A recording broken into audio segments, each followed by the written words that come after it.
খবর 24 সাথে আপনাকে স্বাগত। নতুন নতুন খবর জানার জন্য আমাদের চ্যানেলে চোখ রাখুন।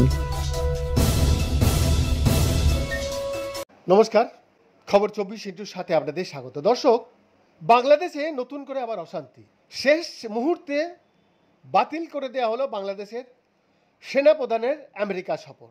সরকার বনাম সেনার সংঘাতের ইঙ্গিত। একদিকে যেখানে মোহাম্মদ ইউনূসের নেতৃত্বে অন্তর্বর্তী সরকারের প্রতিনিধি ও সেনা কর্তারা বিভিন্ন দেশের প্রতিনিধিদের সঙ্গে বৈঠক করছেন, সেখানেই সেনাপ্রধান জেনারেল ওয়াকার উজ জামানের আমেরিকা সফর বাতিল করে দেওয়া হলো, তাও আবার শেষ মুহূর্তে। বাংলাদেশে আওয়ামী লীগের রাজনৈতিক কার্যকলাপ নিষিদ্ধ হওয়ার পর থেকেই নতুন করে অস্থিরতা তৈরি হয়েছে সেই দেশে।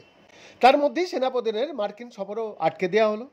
11ই মে মার্কিন সফরে যাবার কথা ছিল ওয়াকার উজ জামানের।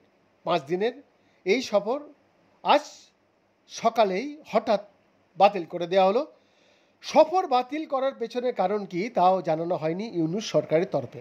অন্যদিকে আচমকা ঢাকা ছেড়েছেন পাকিস্তানের হাই কমিশনার সৈয়দ আহমেদ মারুফও। যেদিন সেনাপ্রধানের মার্কিন সফর বাতিল করে দেওয়া হলো, সেদিনই পাক হাই কমিশনারকে তড়িঘড়ি দেশে ডেকে নেওয়ার ঘটনায় অনেকেই কিন্তু ভ্রু কুঁচকাচ্ছেন। সূত্রের খবর, জেনারেল জামান সম্প্রতি নবম ইনফ্যান্ট্রি ডিভিশনের প্রধান জেনারেল মঈন খান ও chief of general staff lieutenant general Mizanur Rahman শামীমের সঙ্গে দেখা করেছিলেন।